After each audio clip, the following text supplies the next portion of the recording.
رب اشرح لي صدری ویسر لی امری واحلل عقدۃ من لسانی یفقہوا قولی۔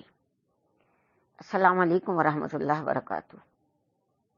آج ہم انشاءاللہ سورہ انفال کی آیت نمبر 41 اور اس سے آگے پڑھیں گے۔ اعوذ باللہ من الشیطان الرجیم، بسم اللہ الرحمن الرحیم۔ وَاعْلَمُوا أَنَّمَا غَنِمْتُم مِّن شَيْءٍ فَأَنَّ لِلَّهِ خُمُسَهُ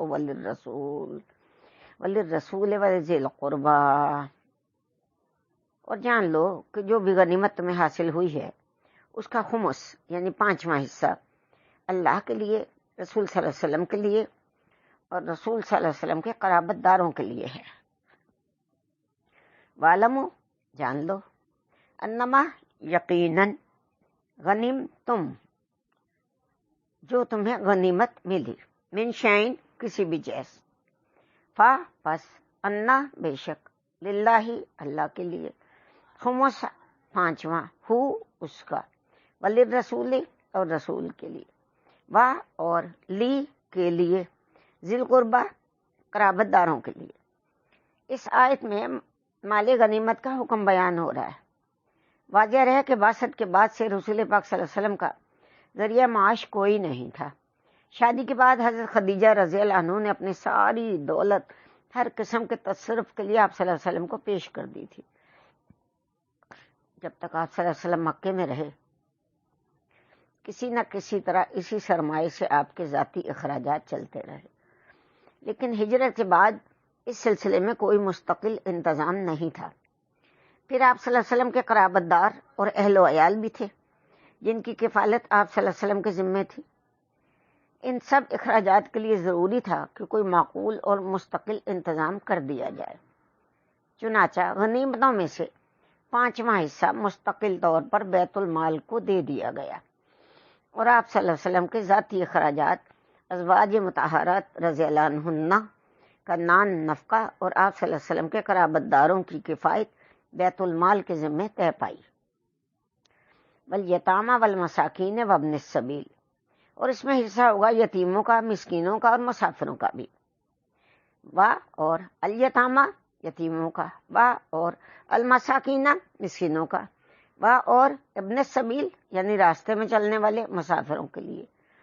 اسی 5ویں حصے میں سے معاشرے کے محروم افراد کی بھی مدد کی جائے گی۔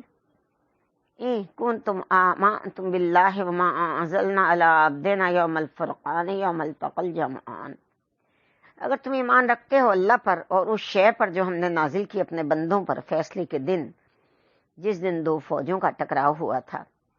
ان اگر کنتم تم ہو، تم ایمان لاتے ہو تم، باللہ اللہ پر، وما اور جو، انزلنا ہم نے نازل کیا، اللہ پر، عبد بندہ، نا ہمارا، یعنی جو ہم نے اپنے بندے پر نازل کیا، یوم الفرقان فیصلے کے دن۔ اب وہ فیصلے کا دن کون سا تھا؟ یوم التقى الجمعان، جس دن 2 فوجوں کا، 2 گروہوں کا آپس میں ٹکراؤ ہوا تھا، یعنی جس دن بدر کی جنگ ہوئی تھی۔ واللہ علی کل شیء قدیر، اور اللہ تو ہر چیز پر قادر ہے۔ فیصلے یعنی غزوہ بدر کے دن جو شے خصوصی طور پر نازل کی گئی وہ غیبی امداد اور نصرت الہی تھی۔ اللہ تعالیٰ نے وعدہ فرمایا تھا کہ تمام تمہاری مدد کے لیے جو فرشتے آئیں گے، وہ فرشتے اگرچہ کسی کو نظر تو نہیں آئے تھے، لیکن تم جیسے بہت سے لوگ، جیسے تم لوگ بہت سی دوسری چیزوں پر ایمان بالغیب رکھتے ہو، اللہ پر، اس کی وحی پر ایمان رکھتے ہو، جبرائیل علیہ السلام کے وحی لانے پر ایمان رکھتے ہو، اور اس قرآن کے منزل من اللہ ہونے پر ایمان رکھتے ہو، اسی طرح تمہارا یہ وعدہ بھی ہونا چاہیے، یہ تمہارا ایمان پکا ہونا چاہیے کہ اللہ نے اپنا وعدہ پورا کر دیا جو اس نے اپنے رسول صلی اللہ علیہ وسلم اور مسلمانوں کی مدد کے سلسلے میں کیا تھا، اور یہ کہ تمہاری یہ فتح اللہ ہی کی مدد سے ممکن ہوئی ہے۔ اگر تم لوگوں کو اس حقیقت پر یقین کامل ہے تو پھر اللہ کا یہ فیصلہ بھی دل کی آمادگی اور خوشی سے قبول کر لو کہ مال غنیمت میں سے 5واں حصہ اللہ، اس کے رسول اور بیت المال کا ہوگا۔ اس حکم کے نازل ہو جانے کے بعد تمام مال غنیمت ایک جگہ جمع کیا گیا، اور اس میں سے 5واں حصہ بیت المال کے لیے نکال کر باقی 4 حصے مجاہدین میں تقسیم کر دیے گئے۔ اس میں ہر اس شخص کو برابر کا حصہ ملا جو لشکر میں جنگ کے لیے شامل تھا، قطع نظر کہ اس نے عملی طور پر قتال کیا تھا یا نہیں کیا تھا، اور قطع نظر اس کے کہ کسی نے بہت سا مال غنیمت جمع کیا تھا یا کسی نے کچھ بھی جمع نہیں کیا تھا۔ البتہ اس تقسیم میں سوار کے 2 حصے رکھے گئے اور پیدل کے لیے 1 حصہ، اس لیے کہ سواروں کے جانور مہیا کرنے اور جانور پر اٹھنے والے اخراجات متعلقہ افراد ذاتی طور پر خود برداشت کرتے تھے۔ اذ انتم بالعدوۃ الدنیا وہم بالعدوۃ القصوی، اور جب تم لوگ قریب والے کنارے پر تھے اور وہ لوگ تھے دور والے کنارے پر، اذ جب، تم تھے، بالعدوہ کنارے پر، دنیا کے، یعنی دنیا ہی کہا جائے گا کیونکہ ادھر ابھی میں سمجھاتی ہوں آپ کو، وہم اور وہ تھے، بالعدوہ کنارے پر، قصوی دوسری طرف۔ وادی بدر دونوں اطراف سے تنگ ہے جبکہ درمیان میں میدان کی شکل اختیار کر لیتی ہے۔ اس وادی کا ایک تنگ کنارہ شمال کی طرف ہے جہاں سے شمال کی طرف راستہ، شام کی طرف راستہ نکلتا ہے، اور دوسرا کنارہ جنوب کی طرف ہے جہاں سے مکے کو راستہ جاتا ہے۔ وادی میں سے ایک راستہ مشرق کی سمت بھی نکلتا ہے جو مدینے کی طرف جاتا ہے، لہذا پرانے زمانے میں حاجیوں کے زیادہ تر قافلے وادی بدر سے ہی گزرتے تھے۔ غزوہ بدر کے موقع پر اللہ تعالیٰ کی طرف سے ایسی تدبیر کا ظہور ہوا کہ دونوں لشکر وادی بدر میں ایک ساتھ ہی پہنچے۔ یہاں اسی کا ذکر ہے کہ جب قریش کا لشکر وادی کے دور والے جنوبی کنارے پر آ پہنچا تھا اور مشرق کی جانب سے حضور پاک صلی اللہ علیہ وسلم اپنا لشکر لے کر اس کنارے پر پہنچ گئے تھے جو مدینے سے قریب تھا۔ رکبوا اسفل منکم، اور قافلہ تم سے نیچے تھا، اور رکبو قافلہ یعنی پیدل، اسفلہ نیچے تھے، منکم تم سے۔ قریش کا تجارتی قافلہ اس وقت نیچے ساحل سمندر کی طرف سے ہو کے گزرتا تھا۔ ابو سفیان نے ایک طرف تو قافلے کی حفاظت کے لیے مکہ والوں کو پیغام بھیجا تھا اور دوسری طرف اصل راستے کو چھوڑ دیا تھا جو وادی بدر سے ہو کے گزرتا تھا۔ اب یہ قافلہ ساحل سمندر کے ساتھ ساتھ سفر کرتے ہوئے آگے بڑھ رہا تھا۔ بدر کے پہاڑی سلسلے آگے تہامہ کا مقام ہے جو ساحل سمندر تک پھیلا ہوا ہے، اور قافلہ اسی وقت اس میدان کی بھی آخری حدود کی سمندر کی جانب تھا، اس لیے فرمایا گیا کہ قافلہ تم سے نچلی سطح پر تھا۔ وَلَوْ تَوَاعَدتُّمْ لَاخْتَلَفْتُمْ فِي الْمِيعَادِ، اور اگر تم لوگ آپس میں میعاد ٹھہرا کر نکلتے تو بھی وقت مقررہ پر پہنچنے میں تم ضرور مختلف ہو جاتے۔ اور لو اگر، تواعدتم تم نکلتے، لاختلفتم خلاف ہو جاتے، فی المیعاد مقررہ وقت سے، یعنی یہ تو اللہ کی معیشت کے تحت دونوں لشکر ٹھیک ایک ہی وقت میں وادی کے دونوں کناروں پر پہنچے تھے، اور اگر آپ لوگوں نے مقام معین پر پہنچنے کے لیے آپس میں کوئی وقت مقرر کیا بھی ہوتا تو اس میں ضرور کسی کو دیر اور کسی کو پہلے آنا ہو جاتا، لیکن ہم نے دونوں لشکروں کو عین وقت پر آمنے سامنے لا کھڑا کیا، ایک ساتھ ہی ایک ہی وقت پر، کیونکہ ہم چاہتے تھے کہ ٹکراؤ ہو جائے اور اہل مکہ پر یہ بات واضح ہو جائے کہ اللہ تعالیٰ کی نصرت کس کے ساتھ ہے۔ وَلَٰكِن لِّيَقْضِيَ اللَّهُ أَمْرًا فَكَانَ مَفْعُولًا، لیکن یہ سب کچھ اس لیے ہوا تاکہ اللہ فیصلہ کر دے اس کام کا جو ہونے والا ہے۔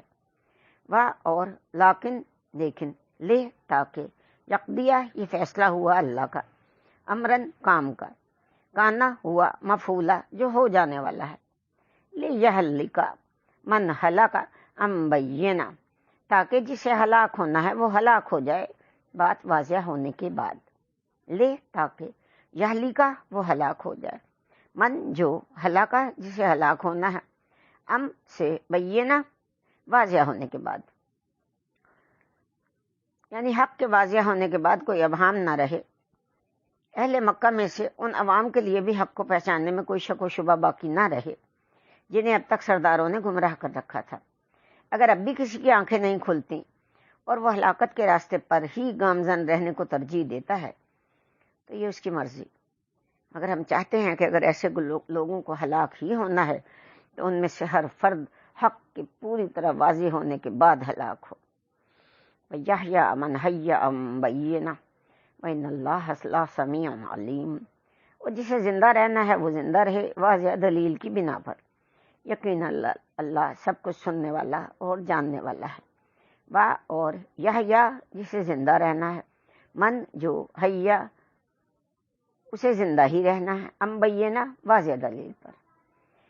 وا اور انا بے شک اللہ، لا یقیناً سمیع سننے والا، علیم جاننے والا ہے۔ جو سیدھے راستے پر آنا چاہتا ہے وہ بھی اس بینہ کی بنا پر سیدھے راستے پر آ جائے اور حیات معنوی حاصل کر لے۔ اذ یریکہم اللہ فی منامک قلیلا، اور جب اللہ آپ کو دکھا رہا تھا اے نبی صلی اللہ علیہ وسلم انہیں آپ کی نیند میں کم تعداد میں، اذ جب یریکہ وہ دکھا رہا تھا، ہم ان سب کو اللہ، فی میں منامک نیند میں، اے نبی کریم صلی اللہ علیہ وسلم آپ صلی اللہ علیہ وسلم کی نیند میں اللہ جب دکھا رہا تھا ان کو قلیلا تھوڑا۔ رسول پاک صلی اللہ علیہ وسلم نے خواب میں دیکھا کہ قریش کے لشکر کی تعداد بہت زیادہ نہیں ہے، بس تھوڑے سے لوگ ہیں جو بدر کی طرف جنگ کے لیے آ رہے ہیں، حالانکہ وہ 1000 افراد پر مشتمل بہت بڑا لشکر تھا۔ وَلَوْ أَرَاكُمْ كَثِيرًا، اور اگر آپ کو دکھاتا کہ وہ کثیر تعداد میں ہیں، اور لو اگر اراکا تجھے دکھاتا، ہم ان سب کے بارے میں کثیرہ کثیر تعداد میں ہیں، تو آپ صلی اللہ علیہ وسلم نے اپنے ساتھیوں کو وہ خبر جو کی تو بتائی ہوتی۔ لَفَشِلْتُمْ وَلَتَنَازَعْتُمْ فِي الْأَمْرِ، تو اے مسلمانوں تم ضرور کمزوری دکھاتے اور معاملے میں اختلاف کرتے۔ لا یقیناً، فشل بزدلی دکھاتے، تم سب، اور لا یقیناً تنازع میں پڑ جاتے، تم سب، فی الامر معاملے میں۔ دشمن کی اصل تعداد اور طاقت کے بارے میں جان کر آپ لوگ پست ہمت ہو جاتے اور اختلاف میں بھی پڑ جاتے کہ ہمیں بدر میں جا کے اس لشکر کا مقابلہ کرنا بھی چاہیے یا نہیں۔ اس طرح آرام اختلاف کی بنا پر بھی تمہاری جمعیت میں کمزوری آ جاتی۔ ولیکن اللہ سلم، اور لیکن اللہ نے سلامتی پیدا کر دی۔ انہ علیم بذات الصدور، یقیناً وہ واقف ہے اس سے جو کچھ سینوں کے اندر ہے۔ ولیکن، اور لیکن اللہ نے سلامتی پیدا کر دی۔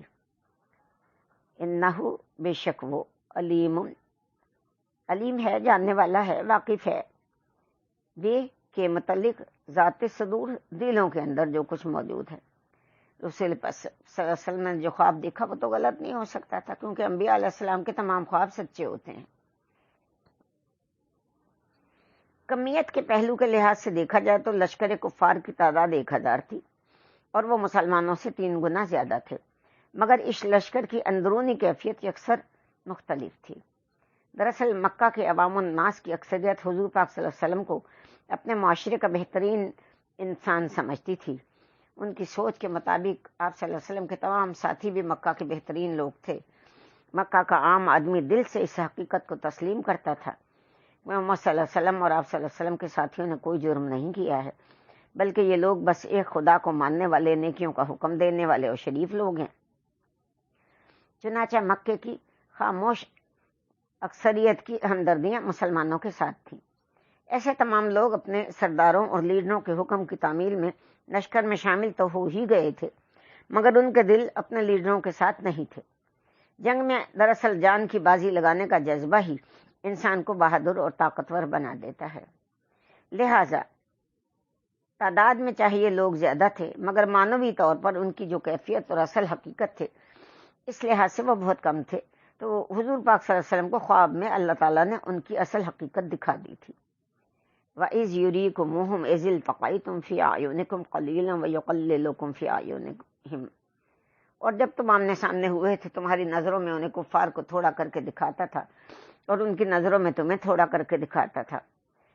اور اذ جب یوریکم وہ دکھائی دیے جاتے تھے، تمہیں دکھاتا تھا، ہم ان سب کو، اذ جب التقیتم جب ملے، آپس میں ملے، فی اعینکم تمہاری آنکھوں میں، قلیلاً تھوڑا، اور یقللکم تمہیں تھوڑا کر کے دکھاتا تھا، فی اعینہم ان کی آنکھوں میں۔